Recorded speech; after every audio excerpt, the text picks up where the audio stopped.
क्या आपने कभी ये सोचा है, कुछ लोग सैलरी से भी अमीर बन जाते हैं और कुछ लोग पूरी जिंदगी मेहनत करने के बाद भी सिर्फ बिल्स ही भरते रह जाते हैं। अगर आप एक मिडिल क्लास फैमिली से बिलोंग करते हैं तो ये वीडियो सिर्फ आपके लिए है, क्योंकि आज हम किसी को ब्लेम नहीं करेंगे, बस उन 5 ऐसी आदतों के बारे में हम एक दूसरे से बात करने वाले हैं जो अक्सर एक मिडिल क्लास फैमिली करती है और उनकी परिस्थिति वही की वही रह जाती है। तो हे गाइस, मेरा नाम है प्रथम बाबू और आप एक मिडिल क्लास फैमिली से हैं तो ये चैनल सिर्फ आपके लिए है। मैं इस चैनल पे परिवार से संबंधित, बच्चों की परवरिश से संबंधित और कई सारे रिश्तों से संबंधित वीडियोस लाता रहता हूं, तो चैनल को सब्सक्राइब करना ना भूलिएगा। चलिए दोस्तों, उन 5 ऐसी आदतों के विषय में हम बात करते हैं जिसकी वजह से आज मिडिल क्लास फैमिली अमीर नहीं बन पा रहा है। पॉइंट नंबर 1 है सिर्फ सैलरी पे भरोसा रखना। हर मिडिल क्लास का सबसे बड़ा भरोसा होता है बस सैलरी आ जाए। सैलरी जरूरी है, लेकिन सिर्फ सैलरी से अमीर बनना बहुत ज्यादा मुश्किल होता है, क्योंकि सैलरी आती भी हर महीने है और खत्म भी हर महीने हो जाती है। अगर इनकम का सिर्फ एक ही सोर्स होगा तो फाइनेंशियली ग्रोथ करना काफी ज्यादा मुश्किल हो जाता है, चाहे एक मिडिल क्लास फैमिली के लिए हो या फिर कोई रिच फैमिली के लिए हो। अगर उनका सोर्स ऑफ इनकम एक ही है तो वो कभी भी अपने लाइफ में फाइनेंशियल ग्रोथ उतनी तेजी से नहीं कर सकते। इसलिए धीरे धीरे कोई एक्स्ट्रा इनकम सोर्स बनाना भी जरूरी है, चाहे वो फ्रीलांसिंग हो, चाहे वो छोटा बिजनेस स्किल्स हो, या फिर कुछ भी ऐसा टैलेंट अगर आपके अंदर है तो आप एक पार्ट टाइम इनकम के सोर्स के हिसाब से आप उस काम को कर सकते हैं।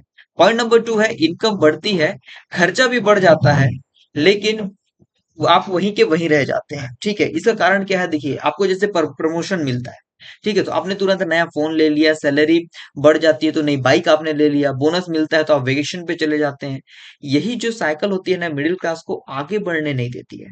हर बार इनकम बढ़ने के साथ लाइफ स्टाइल भी बदल जाती है और सेविंग वहीं की वहीं रह जाती है, और कभी कभी सिंपल लाइफ ही फ्यूचर को स्ट्रांग बनाती है।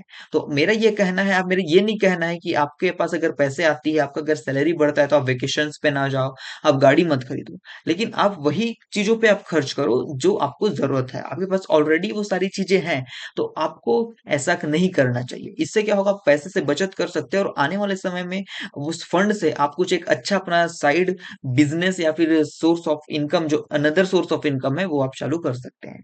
पॉइंट नंबर 3 है दोस्तों, सेविंग तो आप करते हैं लेकिन आप ना उस सेविंग को करने का ना आपके पास सही तरीके से प्लानिंग नहीं होती है, क्योंकि बहुत से लोग पैसे बचाते हैं लेकिन बिना किसी गोल के, उनके पास कोई उद्देश्य नहीं होता है।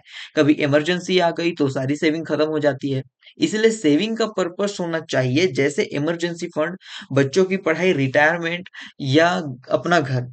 जब गोल क्लियर होता है ना तो पैसे बचाना आसान हो जाता है। अगर आप आज अपने रिटायरमेंट के लिए आप पैसे बचा रहे हैं तो आप सिर्फ रिटायरमेंट के लिए पैसे आप फंड इकट्ठा कीजिए। अगर आप बच्चों की अच्छी कॉलेज के लिए कर रहे हैं तो आप उसके लिए फंड इकट्ठा कीजिए। मतलब एक डेडिकेटेड आपके पास प्लान होना चाहिए कि मैं अगर 500 रुपए इमरजेंसी फंड पे अलग कर रहा हूँ, 500 रुपए बच्चों की पढ़ाई पे अलग कर रहा हूँ, 500 रुपए हर महीने में मैं रिटायरमेंट पे के लिए बचा रहा हूँ, और मैं 500 रुपए अपने एक घर के लिए बचा रहा हूँ। तो इस तरीके से अगर आपका क्लियर होगा ना, जब आपका उद्देश्य क्लियर होगा, तो आप अपने जो खर्चे हैं उसको कम कर सकते हैं और आप इन चीजों को अचीव कर पाएंगे। पॉइंट नंबर 4 है दोस्तों, दूसरों को देख कर ना खर्चा नहीं करना है। आजकल क्या है, सोशल मीडिया पर सबकी लाइफ परफेक्ट लगती है। आपने देखी होगी यूट्यूब पे, इंस्टाग्राम पे बड़ी बड़ी अपनी लाइफस्टाइल दिखाते हैं, उन्होंने करोड़ों का घर ले लिया, कई सारी ऐसी लग्जरी गाड़ी ले ली। तो यही चीजें जो होती है ना दोस्तों, हम जितने भी लोग हैं ना, मिडिल क्लास लोग, हम लोग को ये चीज ना अट्रैक्ट करने लगती है कि मुझे भी लेना चाहिए। लेकिन आपको एक चीज याद रखना है कि हर चमकती हुई चीज ना फाइनेंशियल सक्सेस नहीं होती। कभी कभी जो सबसे सिंपल दिखती है ना, वही सबसे फाइनेंशियल स्ट्रांग होता है। जैसे कि आपको एक बेस्ट एग्जांपल देता हूँ, अगर आप अपने क्षेत्र पे किसी बनिए को देखेंगे या फिर किसी व्यापारी गुजराती, ऐसे जो मारवाड़ी व्यापारियों को देखेंगे ना, तो ये लोग ना ज्यादा मतलब दिखावा नहीं करते, लेकिन इनके पास बहुत पैसा होता है। ठीक है, क्योंकि वो उसी चीजों पे खर्च करते हैं जो उनको जरूरत है। अगर उनको उस चीज की जरूरत नहीं है तो उस चीजों पे खर्च नहीं करते, वो शो ऑफ पे नहीं जाते। उनके पास भी आईफोन होती है, उनके पास भी गाड़ियां होती है, लेकिन वो वेट करते हैं सही समय आने का और अपने आप को पहले फाइनेंशियली स्ट्रांग बनाते हैं, उसके बाद वो ये सारी चीजें खरीदते हैं। लेकिन हम जितने मिडिल क्लास फैमिली होते हैं ना, हम लोग क्या करते हैं कि जैसे हमारे पास थोड़े बहुत पैसे आ जाते हैं, हम कल के बारे में नहीं सोचते, हम आज उसे खर्च कर देते हैं, क्योंकि हमें आज का जिंदगी जीना होता है।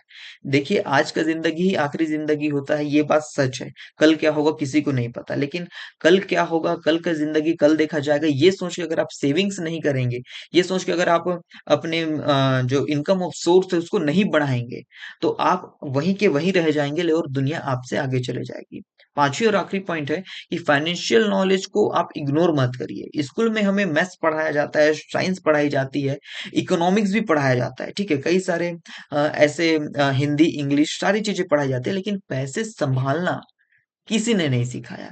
ये काफ़ी ज़्यादा इम्पोर्टेंट टॉपिक है। मुझे ये लगता है कि हर स्कूल में ये टॉपिक होना चाहिए कि पैसे को कैसे सँभाला जाए। इसी वजह से बहुत सारे जो लोग होते हैं ना, अच्छी इनकम होने के बाद भी ना स्ट्रगल ही करते रहते हैं लाइफ़ में, क्योंकि उनको पैसे की मैनेजमेंट करना नहीं आता। आपने किताब पढ़ी या नहीं पढ़ी मुझे नहीं पता, लेकिन आपको ज़रूर पढ़ना चाहिए साइकोलॉजी ऑफ मनी। ये काफ़ी ज़्यादा इम्पोर्टेंट इसमें पॉइंट्स आपको मिलेंगे। ठीक है, और दूसरी चीज़ है, आप रिच डैड पुअर डैड भी पढ़ सकते हैं, उसमें भी आपको जो जॉब से रिलेटेड चीजें आपको बताई गई है। ये सारी किताबों को मैंने पढ़ा है, इसलिए मैं अपने एक्सपीरियंस से आपको बता रहा हूँ कि अगर आप इन्हें तो हर दिन कुछ नहीं तो आप आधे आधे घंटे पढ़ेंगे तो आप काफी ज्यादा फाइनेंस को लेके आप मजबूत हो सकते हैं। और हर महीने बस 20-30 मिनट ना कुछ बेसिक्स आपको रूल्स इसमें से सीखना है, और आप अपने फ्यूचर में देखिए किस तरीके से ग्रोथ कर पाएंगे, क्योंकि नॉलेज ही सबसे बड़ा इन्वेस्टमेंट होता है। ये बात आप नोट करके रख लीजिए। सच ये नहीं है कि मिडिल क्लास फैमिली कभी अमीर नहीं बन सकता। आपको काफी सारे यूट्यूब पे वीडियो मिलेंगे कि ये प्रॉब्लम वो प्रॉब्लम, सारे प्रॉब्लम्स को वो लोग दिखाते हैं कि इन इन कारणों से मिडिल क्लास कभी अमीर नहीं बन पाता है। लेकिन बात यहाँ पर सिंपल सा चीज है दोस्तों, हम फाइनेंशियल एजुकेशन हम हमारे पास नहीं होती है सही से, तो हमको अपन जो फाइनेंशियल की एजुकेशन है, फाइनेंशियल स्किल्स है, उसको हमको डेवलप करना है। दूसरा, हमको सोर्स ऑफ इनकम बनाना है। अगर हम ये दो चीजें कर लेंगे ना, और पैसों की मैनेजमेंट को हम सीख गए, तो हम अमीर बन सकते हैं। चाहे मिडिल क्लास आज जो 10,000 कमा रहा है, वो 10 लाख रुपए भी पर मंथ कमा सकता है, आने वाले समय में 10 करोड़ भी कमा सकता है, अगर उसके पास जो पैसे है उसकी सही तरीके से मैनेजमेंट करनी उसे आती है। अगर आदतें नहीं बदलती है दोस्तों, तो रिजल्ट भी नहीं बदलता है। छोटे छोटे डिसीजंस, जैसे अननेसेसरी खर्चा कम करना, रेगुलर सेविंग करना, और नए इनकम सोर्स के बारे में सोचना, ये धीरे धीरे फाइनेंशियल फ्रीडम की तरह आगे ले जाते हैं दोस्तों। अगर आपको ये वीडियो यूज़फुल लगी हो तो आप इसे अपने फैमिली दोस्तों के साथ ज़रूर शेयर करिएगा, और आप अगर एक मिडिल क्लास फैमिली के लिए ऐसे ही सिंपल और प्रैक्टिकल वीडियोस देखना चाहते हैं तो चैनल को सब्सक्राइब करना मत भूलिए। मिलते हैं अगली वीडियो पे एक नए टॉपिक के साथ, तब तक के लिए बाय।